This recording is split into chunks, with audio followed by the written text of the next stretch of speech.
He said it without flinching. I want a son, but not with you. She was 6 months pregnant. He threw her into the rain like she was nothing. 6 years later, he found out she gave birth to twins, his twins, and he never knew. One of them is dying. Only he can save him. But she isn't begging anymore. She's the one holding all the cards now. And her condition? It will destroy him. 6 years ago. Soul rain hammered the windows of the penthouse like accusation. Minji stood in the center of the marble floor, her hands trembling over the slight curve of her belly. 6 months. She had waited until now to tell him, thinking maybe, just maybe, it would soften him. She was wrong. Kang Jiwon sat across from her, perfectly still. His suit was black. His expression was stone. The kind of man who ruled the Seoul underworld without raising his voice. The kind of man who made people disappear with a single nod. Her husband. "You're pregnant," he said. It wasn't a question. "Yes." Her voice cracked. "I wanted to tell you..." "How long?" 6 months. Silence. Then he stood. Slow. Controlled. Terrifying. "I told you from the beginning, Minji. I need an heir. A son strong enough to inherit my empire. This is your child, but not from the right woman." The words cut deeper than any blade. She stared at him, disbelief flooding her chest. "What are you saying?" He didn't look at her. He looked past her, through her. "You were convenient, obedient. But I made a mistake marrying you. You're not the mother my son deserves." Her knees almost buckled. "Jiwon, please. Pack your things." "What?" "You have 1 hour." Her breath stopped. "You're throwing me out?" He finally met her eyes. Cold, empty, final. "I'm setting you free. You'll be compensated. But the child you're carrying..." He paused. "I'll arrange for a doctor. You'll terminate it." "No." The word ripped out of her. "No?" His brow lifted, almost amused. "I won't kill my baby." "Then you leave with nothing." Silence swallowed the room. Minji's tears blurred her vision, but her hands pressed protectively over her belly. "You'll regret this." He turned his back on her. "I never regret anything." Present day, New York City. Jiwon's phone buzzed during a meeting. He ignored it. It buzzed again. His second-in-command, Seojun, leaned in. "Sir, it's marked urgent." From a hospital in New York. Jiwon's jaw tightened. He never got calls from hospitals. He stepped out of the room, pressed the phone to his ear. "Mr. Kang Jiwon?" "Speaking." "This is Dr. Patel from Mount Sinai Hospital. We're contacting you regarding a patient, Kim Minji." The name hit him like a freight train. Minji. His chest tightened, though his face remained blank. He hadn't heard that name in 6 years. "What about her?" "She listed you as an emergency contact. We need to inform you that her son, Kim Ha-jun, is in critical condition. He has acute myeloid leukemia and requires an urgent bone marrow transplant." Jiwon's mind went still. "Son. I'm sorry, there must be a mistake. I don't have..." "Mr. Kang, Ms. Kim gave birth to twins 6 years ago, Ha-jun and Seo-yoon. You're listed as the biological father." The floor dropped out from under him. Twins. He had twins, and one of them was dying. Jiwon landed in New York 18 hours later. The hospital smelled like disinfectant and desperation. His footsteps echoed down the sterile hallway, flanked by 2 bodyguards who kept their distance. He didn't feel like a king here. He felt like a ghost. Dr. Patel met him outside the pediatric oncology wing. She was small, sharp-eyed, efficient. "Mr. Kang, thank you for coming." "Where is he?" "Room 408. But first, I need to explain." "I'll see him first." She hesitated, then nodded. Jiwon pushed open the door. The room was dim. Machines beeped softly. And in the bed, impossibly small, lay a boy. His son. Ha-jun. He had Jiwon's eyes. Dark. Serious. Even in sleep, there was something familiar in the shape of his face, the set of his jaw. Jiwon's throat closed. For the first time in years, he didn't know what to do. "He looks like you." The voice came from the corner. Jiwon turned. And there she was. Minji. But not the Minji he remembered. Her hair was shorter, sleek. She wore a tailored navy suit, heels, a watch that cost more than most people's cars. Her posture was straight. Her gaze, steady. She wasn't the trembling girl he'd thrown out into the rain. She was something else now. Something unbreakable. "You came," she said quietly. Jiwon's fists clenched at his sides. "You didn't tell me. You didn't want to know." Silence carved the space between them. "I have another child," he said, voice low. "Dangerous." "Yes, a daughter. Seo-yun." "Where is she?" "Safe. Away from here. Away from you." His jaw worked. "Why didn't you contact me?" Minji stepped closer. Her heels clicked softly against the tile. "Because you told me to disappear, so I did. With my children." "My children," she corrected, ice in her tone. "You gave up that right the night you threw me out." Jiwon's hands shook. Not from fear, from rage, from something else he couldn't name. "He's dying." "Yes, and I'm the only match." "Yes." Her eyes didn't waver. Jiwon moved toward her, slow, deliberate, predatory. "So you need me." Minji didn't flinch. "I need your bone marrow, not you." The words were surgical. He stopped inches from her, close enough to see the faint shadows under her eyes, the exhaustion she carried like armor. "What do you want?" he asked. She smiled. It wasn't warm. "Everything you took from me." Jiwon sat across from Minji in a private conference room the hospital had provided. She had requested it. He had agreed. But the air between them was anything but civil. "You built a company," he said. It wasn't a question. He'd done his research on the flight, MK Innovations, a tech firm specializing in AI-driven logistics, worth $200 million. And she was the founder. Minji didn't look impressed by his observation. "I built a life," she corrected. "Something you said I wasn't capable of." Jiwon's fingers drummed once against the table. A rare tell. "I underestimated you." "You discard everything you underestimate." Silence. He leaned back, studying her. This woman, this stranger wearing Minji's face, had survived, thrived, without him. It unsettled him more than he cared to admit. "What's your condition?" he asked. Minji opened a leather folder, pulled out a single sheet of paper, slid it across the table. Jiwon picked it up. His eyes scanned the document. Then stopped. "You want me to give up my empire. Not give up, transfer." His gaze snapped to hers. "To who?" "To Ha-jun, when he turns 18. Jiwon's laugh was low, humorless. "You're insane." "I'm serious." "You want me to hand over everything I've built, my territory, my network, my legacy, to a 6-year-old who doesn't even know I exist?" "Yes." "Why?" Minji leaned forward. "Because you threw us away when it suited you. Now you'll build something for them. Not for yourself. For the children you abandoned." Jiwon's hand crushed the paper. "And if I refuse?" Her eyes were ice. "Then Ha-jun dies, and you'll have to live with that for the rest of your life." Jiwon left the hospital without another word. But he didn't leave New York. He checked into a private suite overlooking Central Park. Seo-jun joined him within the hour. "You look like hell," Seo-jun said, pouring 2 glasses of whiskey. Jiwon didn't respond. He stood at the window, hands in his pockets, staring at the city lights. "She wants me to give up everything." Seo-jun paused mid-pour. "What?" "The empire, the entire network. She wants me to sign it over to my son." "The son you didn't know existed until yesterday." "Yes," Seo-jun whistled low. "That's bold. It's insane." "Is it?" Jiwon turned. Seo-jun shrugged. "You built that empire for an heir, didn't you? Now you have one. I built it for someone I could train, someone I could shape, not a dying 6-year-old who's been raised to hate me." "Does he hate you?" Jiwon didn't answer, because he didn't know. He hadn't spoken to Ha-jun. Hadn't even stayed long enough to see him wake up. Seo-jun set down the glass. "Are you going to do it?" "I don't know." "Then figure it out.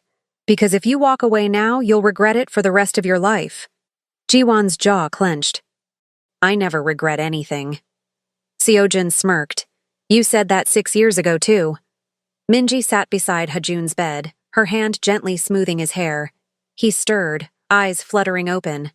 Mama, I'm here, baby. Is he coming back? Minji's chest tightened. Hajun had seen Jiwon, briefly, before Jiwon left.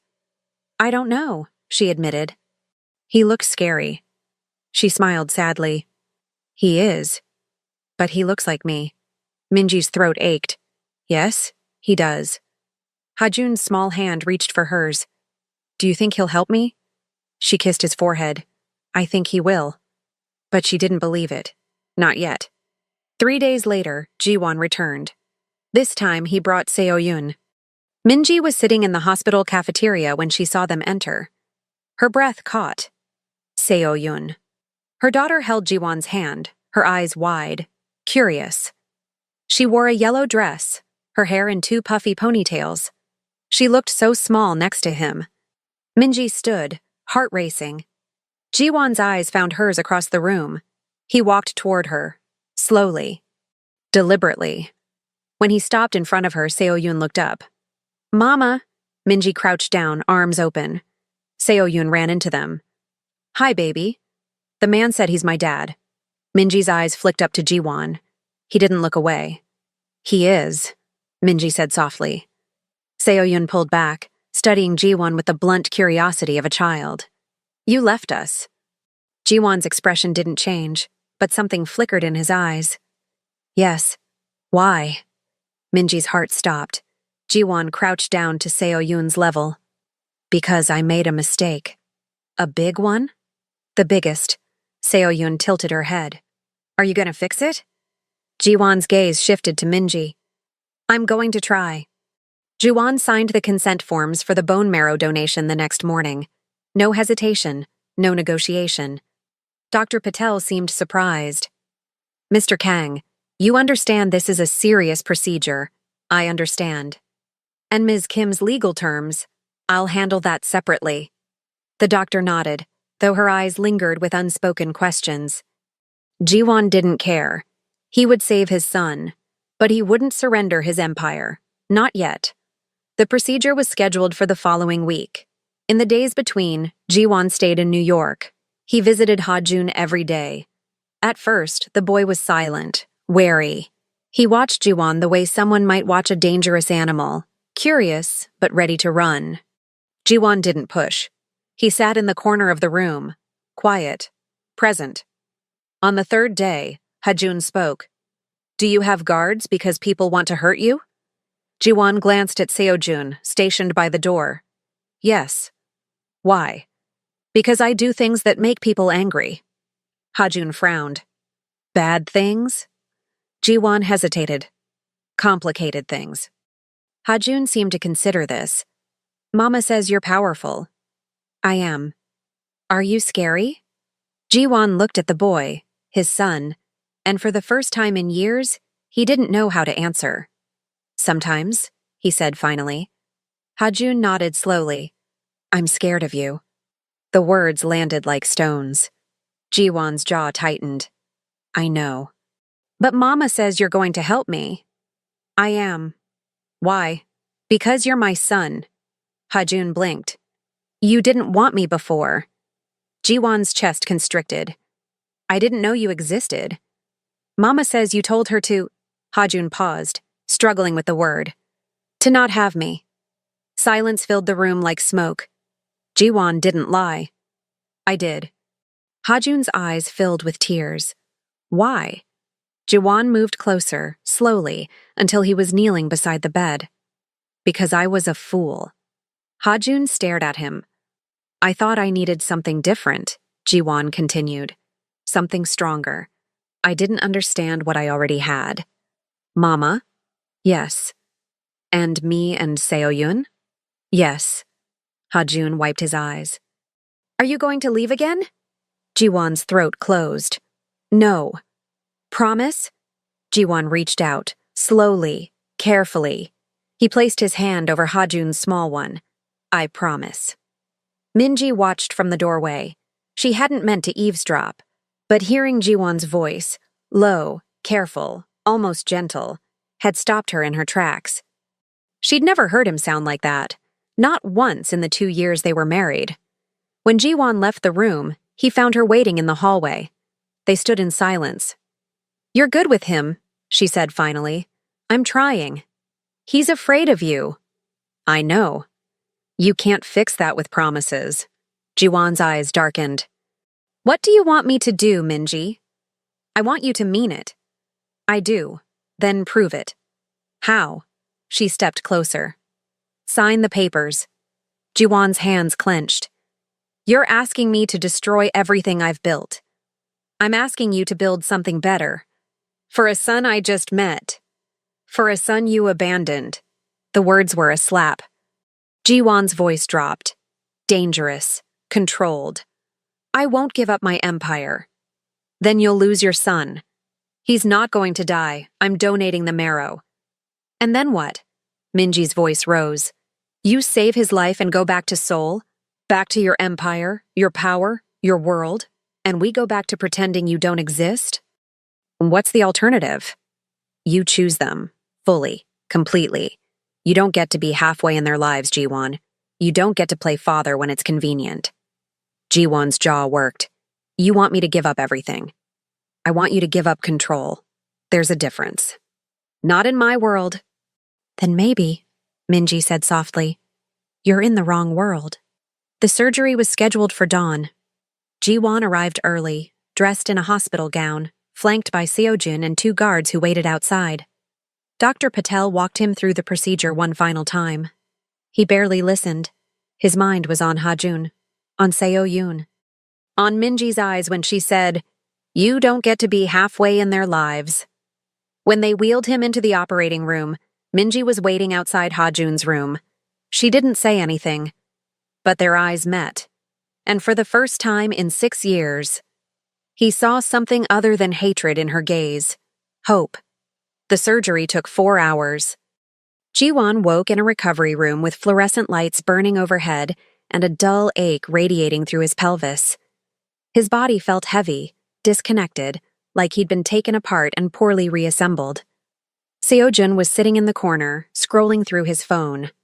"You're awake," he said without looking up. Jiwon's voice came out hoarse. "Hajun?" "Still in surgery. They're doing the transplant now." Jiwon closed his eyes. His son was in an operating room, receiving the marrow that might save his life. Marrow that came from him. The father who'd tried to erase him before he was even born. The irony wasn't lost on him. "Minji?" he asked, outside the OR. "She hasn't moved in 3 hours." Jiwon tried to sit up. Pain shot through his lower back. "Don't," Seojun warned. "Doctor said you need to rest." "I need to see him." "You can't. Not until he's stable." Jiwon's fists clenched against the thin hospital sheets. He'd built an empire on control, on precision, on making things happen when he wanted them to happen. But here, in this sterile room, he was powerless. And he hated it. 8 hours later, Dr. Patel emerged from the operating room. Minji shot to her feet. She looked like she hadn't slept in days. Her eyes were red-rimmed, her suit wrinkled. "How is he?" Dr. Patel smiled, tired but genuine. "The transplant was successful. Hajun's body is accepting the marrow. We'll need to monitor him closely for the next 72 hours, but he's going to make it." Minji's knees buckled. Seojun caught her before she hit the floor. "He's going to make it," she whispered. Then louder, voice breaking. "He's going to make it." She collapsed into Seojun's arms, sobbing. Seojun looked uncomfortable but didn't pull away. He glanced toward Jiwon's recovery room, where the door was still closed. "You should tell him," he said quietly. Minji pulled back, wiping her eyes. "No, let him rest. He's been asking about Hajun every 20 minutes. She hesitated, then nodded. When Minji entered Jiwon's room, he was sitting up, despite the pain etched into his face. Their eyes met. "He's okay," she said. Jiwon exhaled. It was the first time she'd seen him look relieved. Dr. Patel said the transplant took. He's going to recover. Jiwon closed his eyes, head falling back against the pillow. Thank you, Minji added softly. He opened his eyes, looked at her. For what? For doing this. For saving him. Jiwon's jaw tightened. He's my son. Yes, but you didn't have to come. You could have ignored the call, pretended we didn't exist. Again. The accusation hung in the air. Jiwon's voice was low, controlled. I told you I don't abandon my blood. You did once. I didn't know. You didn't want to know, Minji interrupted. There's a difference. Silence carved through the room. Jiwon stared at her, and for the first time, he didn't have a defense, because she was right. Minji turned to leave, but his voice stopped her. What happens now? She looked back.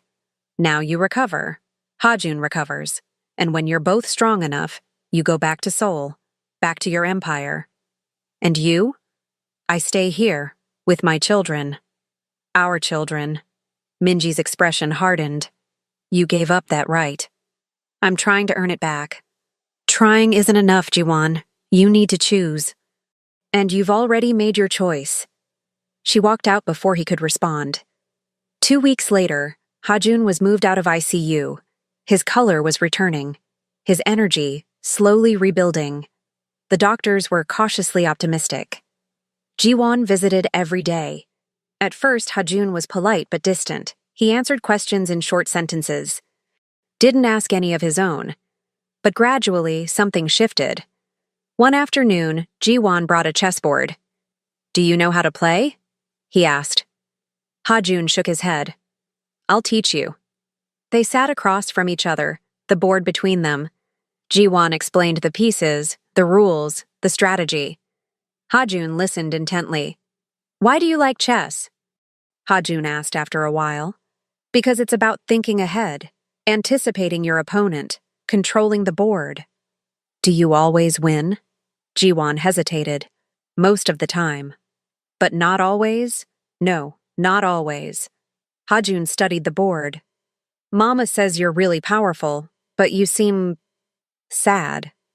Jiwon's hand froze over a night. Why do you think I'm sad? Hajun shrugged. You don't smile, and your eyes look empty, like you lost something. Jiwon stared at the boy, 6 years old, and he saw things most adults missed. Maybe I did, Jiwon admitted. What did you lose? Jiwon looked at Hajun, really looked at him. You, your sister, your mother. Hajun tilted his head. But we're right here. I know. So you didn't lose us. You just weren't looking. The words hit like a blade. Jiwon set down the chess piece. You're right, he said quietly. Hajun smiled. Small, but real. Maybe you can start looking now. That night, Jiwon sat alone in his hotel suite. Seojin had returned to Seoul to manage operations. The guards remained outside. The city stretched out below him, glittering and indifferent. His phone buzzed. A message from his second-in-command back home. Rival family making moves. They know you're distracted. We need you back. Jiwon stared at the screen. His empire was fracturing. Territory disputes, power vacuums, rivals sensing weakness. He could fix it. He always did. But it would mean leaving. Leaving Hajun. Leaving Seoyun. Leaving Minji. He thought about Hajun's words. You just weren't looking. Jiwon stood, walked to the window, and made a decision. The next morning, Minji found Jiwon in the hospital cafeteria. He looked different, sharper, resolved. We need to talk, he said. She sat across from him, guarded. About what? Your condition, the empire transfer. Minji's eyes narrowed. You're not going to do it. No, I am. She froze. What? Jiwon pulled out a folder, slid it across the table. I've drafted the paperwork. Everything transfers to Hajun when he turns 18. Until then, it's held in trust. You'll be the trustee. Minji stared at the documents like they might explode. You're serious? Yes. Why? Jiwon leaned back. Because my son told me I wasn't looking, and he was right. Minji's throat tightened.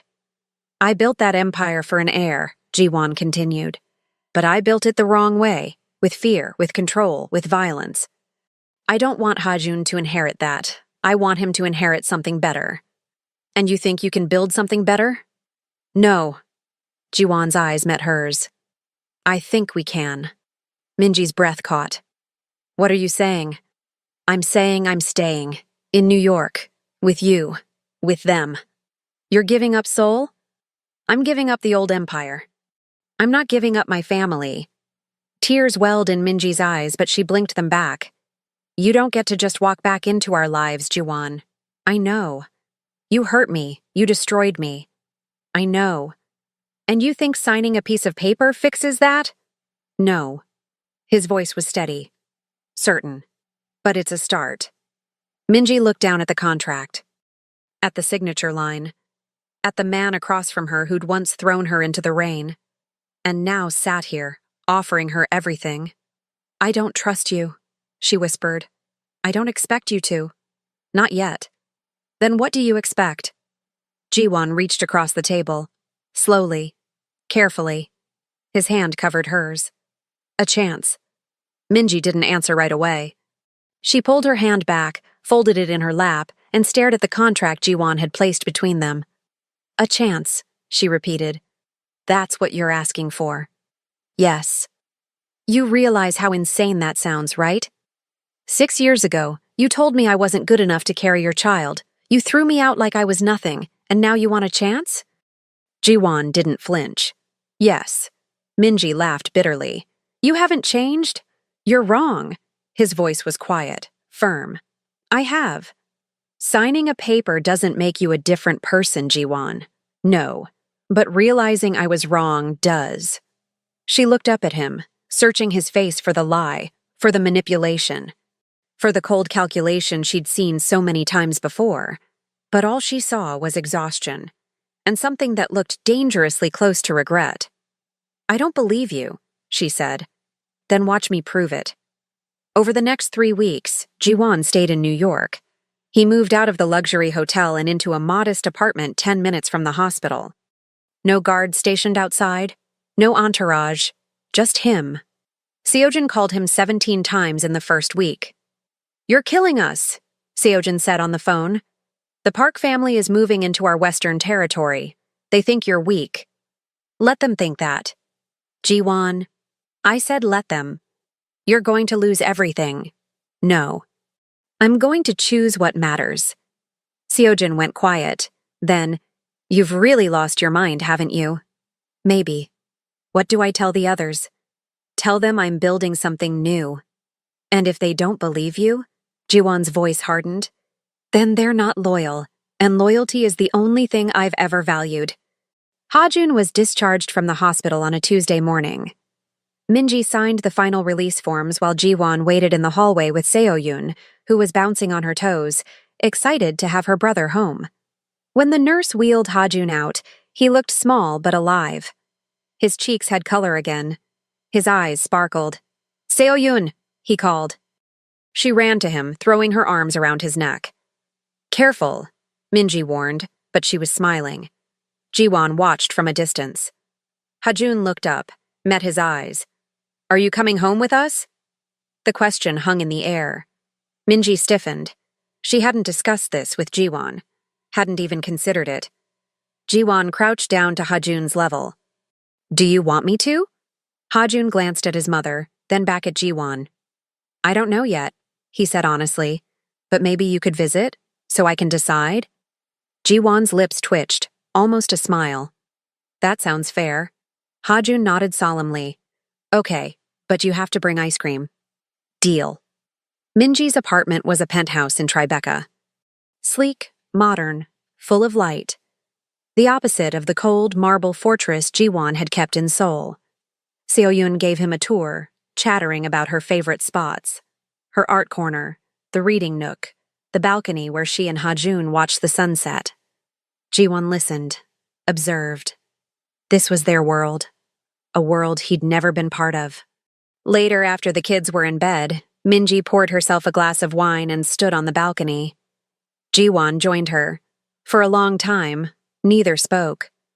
They're happy here, Jiwon said finally. Yes, you built a good life for them. I did what I had to. Without me. Minji sipped her wine. You made that choice. I know. She turned to look at him.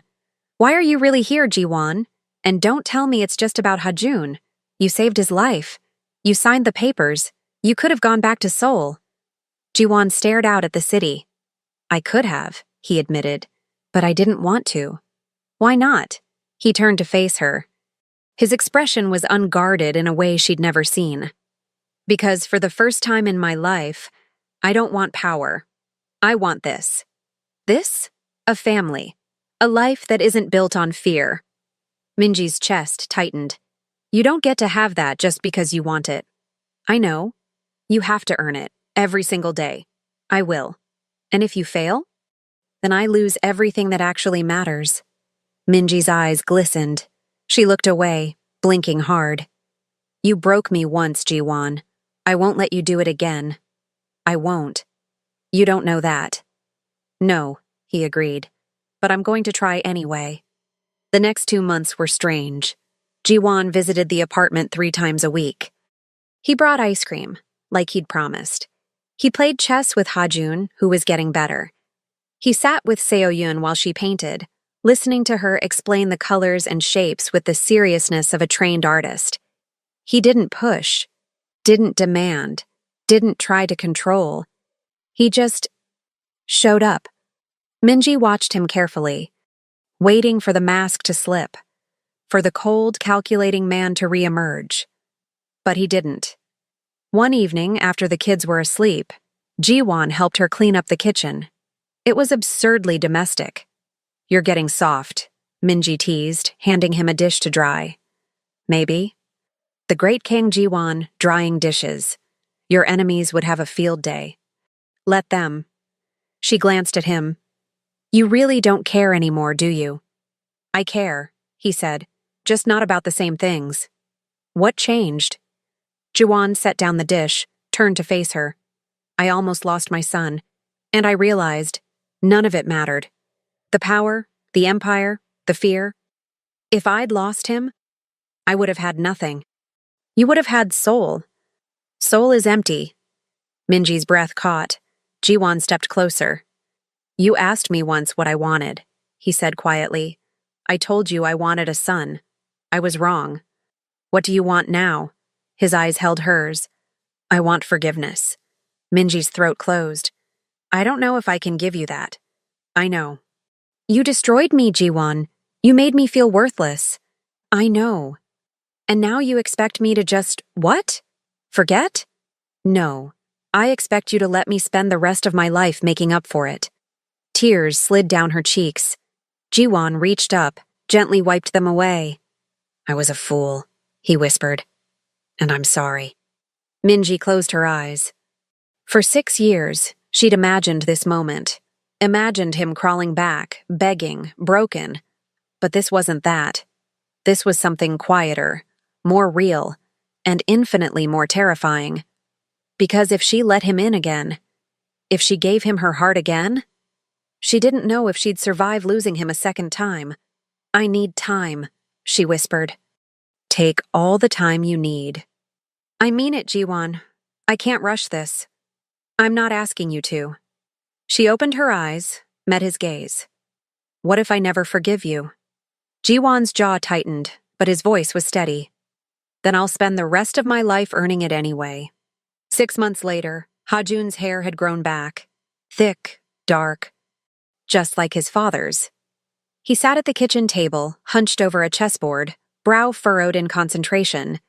His tongue poked out slightly as he studied the pieces, a habit that made him look even younger than his 6 years. Across from him, Jiwon waited patiently, hands folded, expression neutral.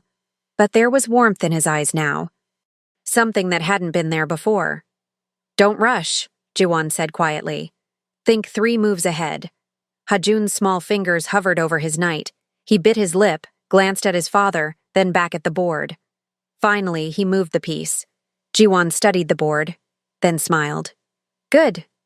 Did I win? Not yet, but you're learning. That's better than winning. Ha-jun frowned. How is losing better than winning?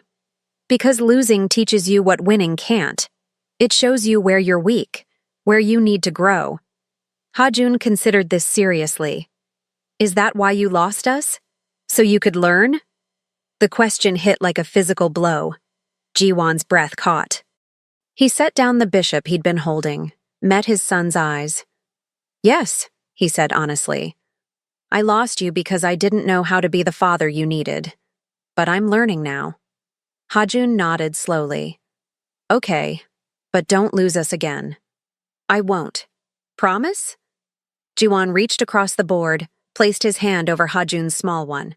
I promise. Seo-yun wandered in from the living room carrying a drawing. Her pigtails bounced as she skipped toward them. Look what I made. Ji-won set down his chess piece, gave her his full attention. Show me. She held up a crayon portrait. 4 stick figures holding hands under a bright yellow sun. Labels underneath in wobbly letters. Mama, Ha-jun, Seo-yun, Appa. Ji-won's chest tightened. It's us, Seo-yun announced proudly. We're a family now, right? Ji-won glanced toward the doorway where Minji stood, arms crossed, watching them. She wore jeans and an oversized sweater, hair pulled back in a ponytail. She looked younger, lighter. Like the weight she'd carried for 6 years had finally begun to lift. Their eyes met. She didn't say anything, but there was something soft in her expression. Something that looked dangerously close to trust. Ji-won turned back to Seo-yun. Yes, he said quietly. We're a family. Seo-yun beamed. Then you have to hang this on the fridge. That's what families do. Then that's what we'll do. Seo-yun grabbed his hand, tugging him toward the kitchen. Ji-won let himself be pulled, and for a moment, he marveled at how something so simple, hanging a child's drawing on a refrigerator, could feel more significant than any deal he'd ever closed, any territory he'd ever claimed. This was what he'd been missing. This was what mattered. Later that evening, after the kids were in bed, Minji and Ji-won sat on the balcony. It had become their ritual over the past 6 months. A glass of wine, the city lights stretching endlessly below. Silence that didn't feel empty anymore. The air was cool.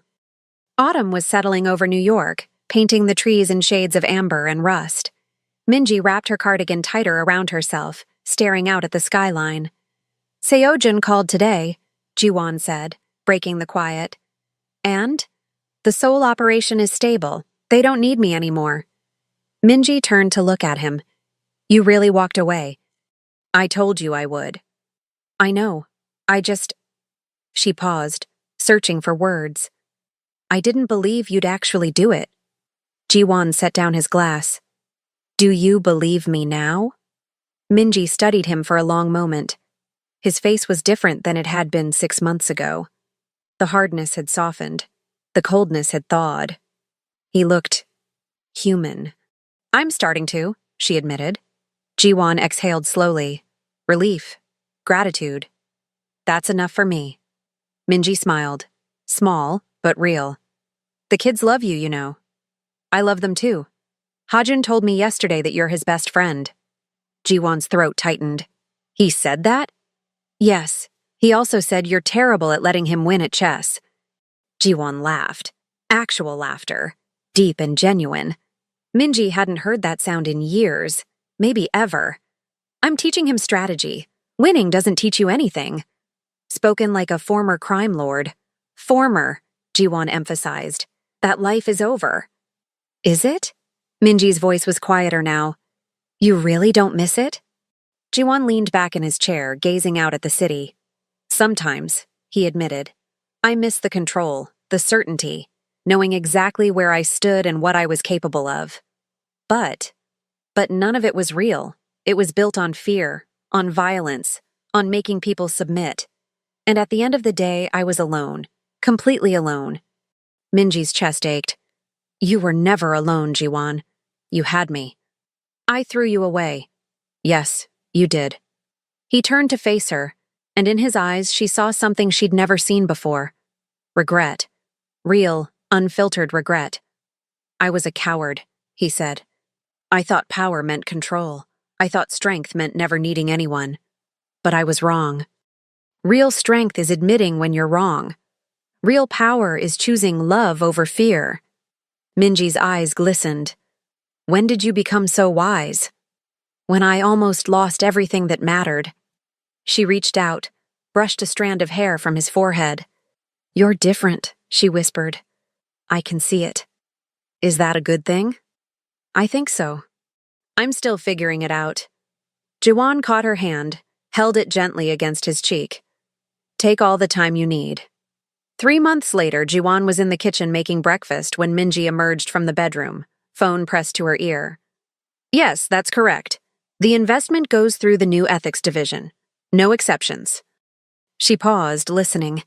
I don't care what the board says. If they don't like it, they can find another CEO. She ended the call, tossed the phone onto the counter. Jiwon raised an eyebrow. Trouble?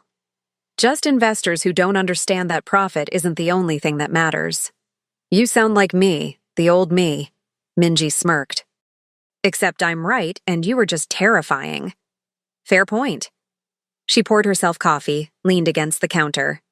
How are you adjusting? She asked. To the quiet life? Jiwon flipped a pancake. It's strange, but good. You don't miss the chaos? I miss the purpose, but I'm finding new purpose here. In pancakes? In mornings. In being present. In watching Seo-yoon paint and teaching Hajun chess. In... He hesitated.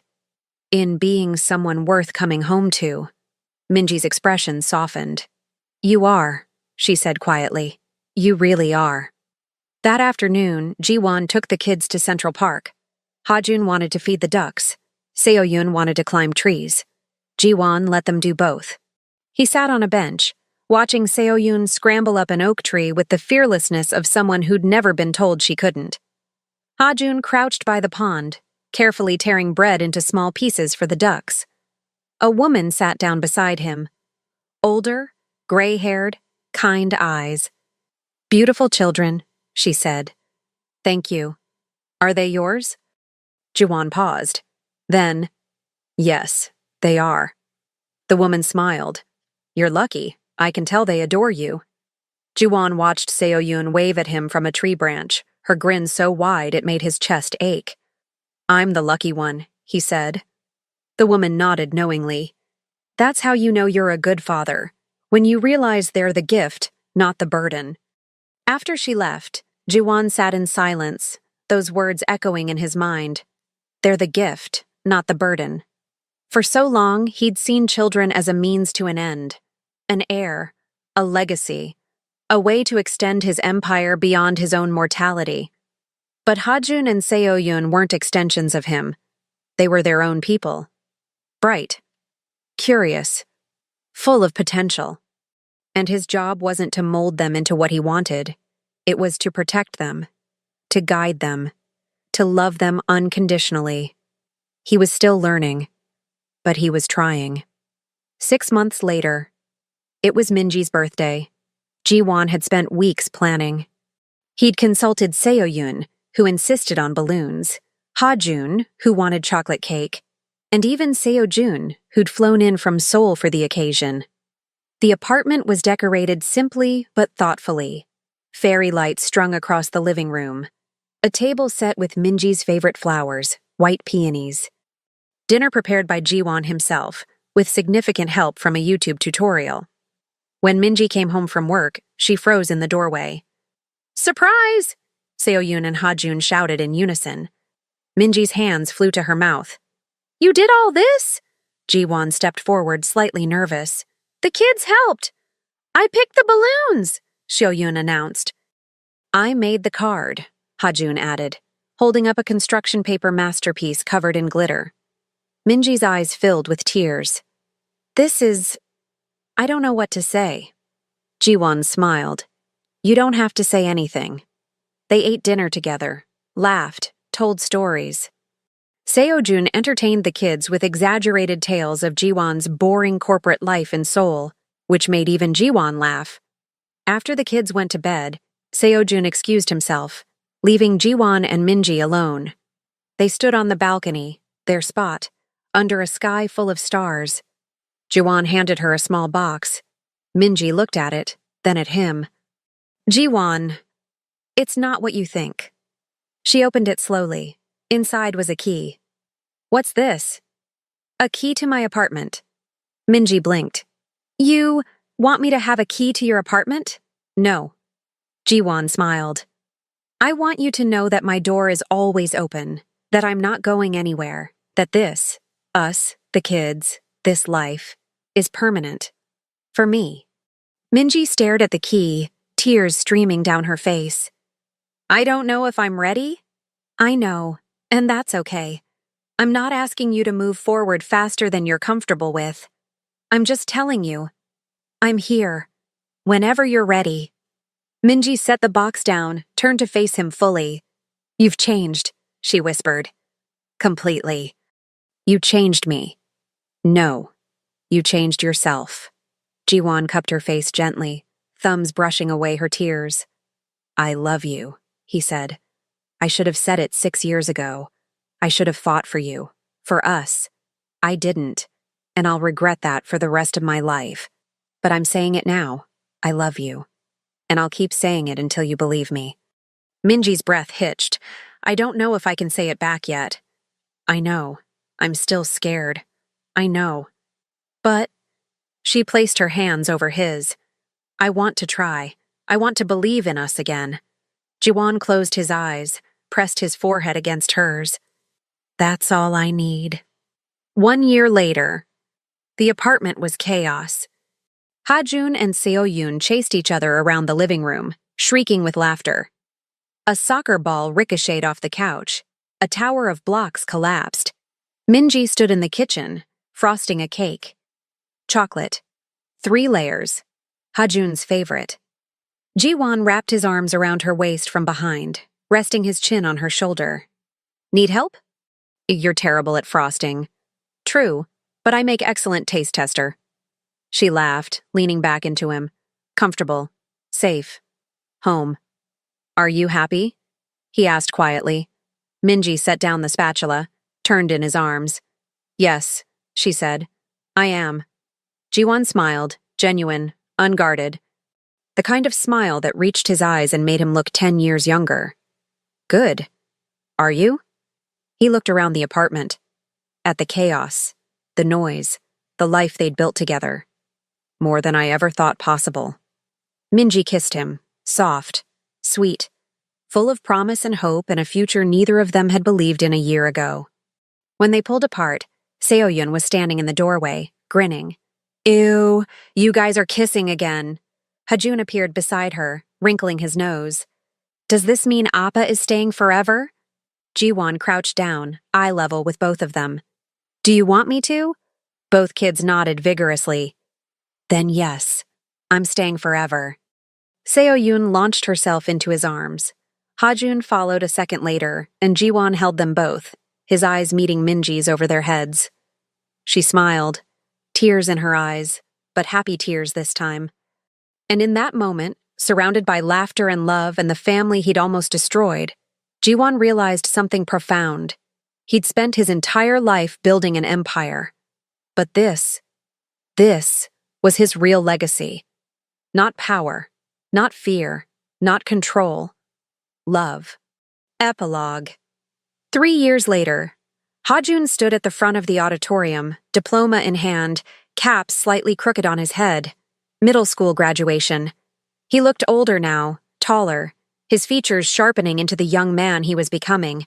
But when he smiled, he still looked like the 6-year-old boy who'd asked Jiwon if he was staying forever.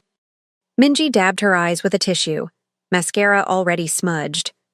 Jiwon squeezed her hand, his own throat tight with emotion.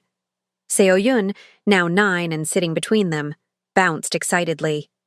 That's my brother. We know, sweetheart, Minji whispered. But maybe use your inside voice.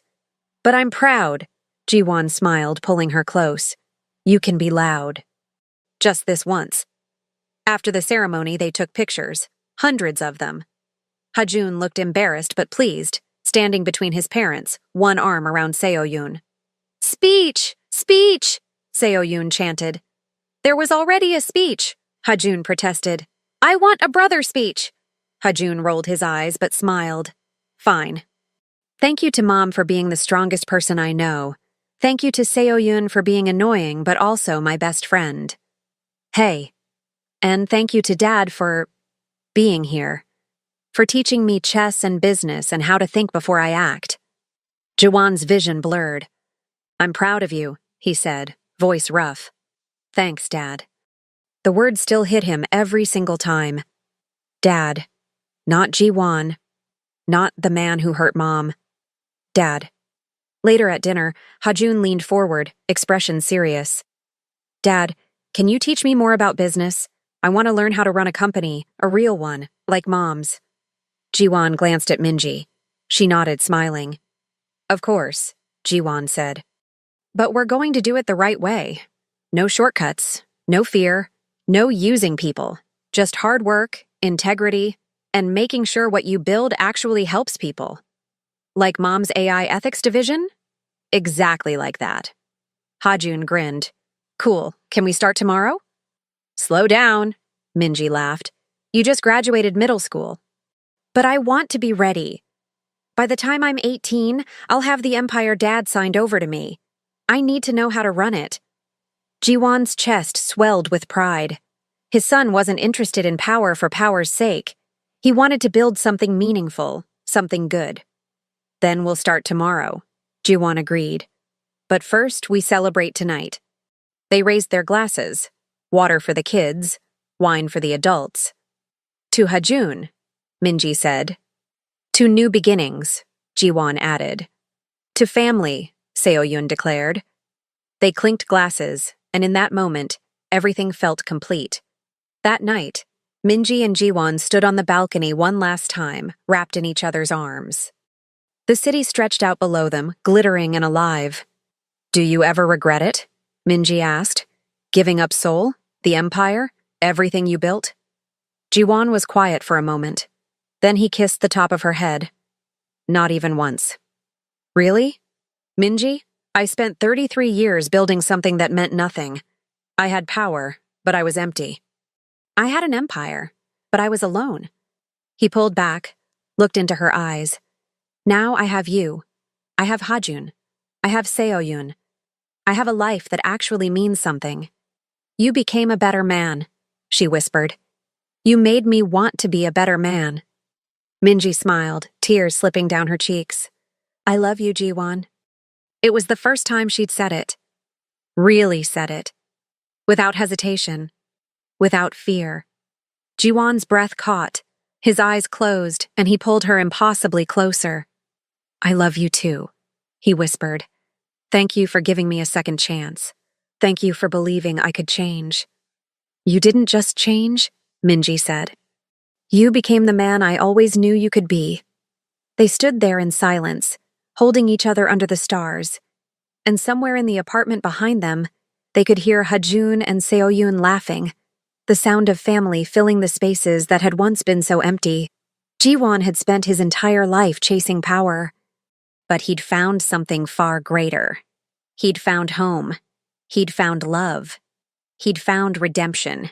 And in the arms of the woman he'd once thrown away, surrounded by the children he'd almost destroyed, Kang Jiwon finally understood what it meant to truly live. Not as a king, not as a conqueror, but as a father, a husband, a man worthy of the family he'd been given, and that was the greatest empire he could ever build.